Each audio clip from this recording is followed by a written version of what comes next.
stay in as much as possible. We are late to doing this as a country. We're a little bit late in Maryland, but late is better than never, and it's absolutely important to maintain distance. When we go out, we're talking about physical distancing. Social distancing, I think, was an unfortunate misnomer because it sort of implies that you should be distant from people socially. What you need to do is be distant from people physically.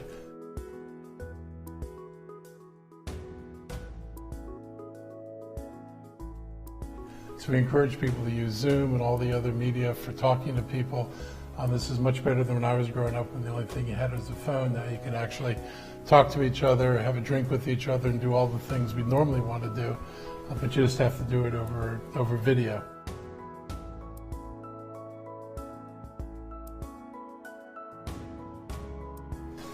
Wash your hands well and often. Don't touch your face when you're out, and touch them as little as possible. If you feel sick, self-quarantine.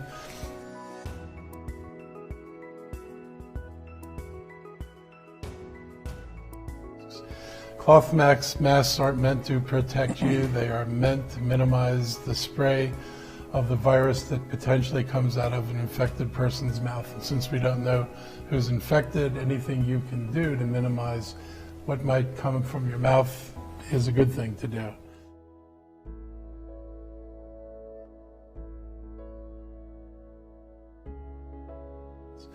But our actions are going to determine how long this is and how bad this is.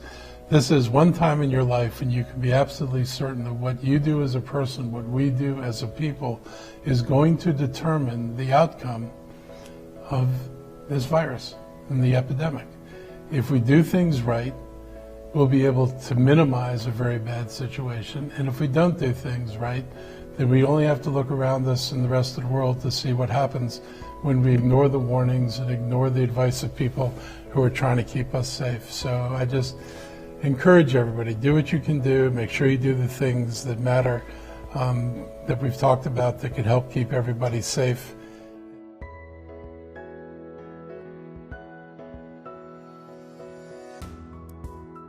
So a lot of people in the county government still continuing to do their work.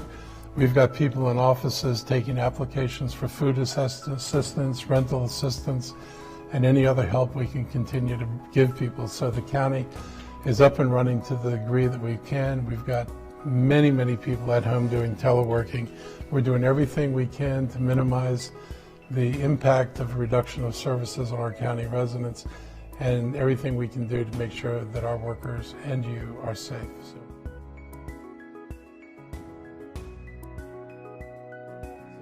My view in this and my work in this is both to manage the immediate, but also to begin looking down the road at what we need to do to make sure that we emerge from this in the wholest way that we possibly can.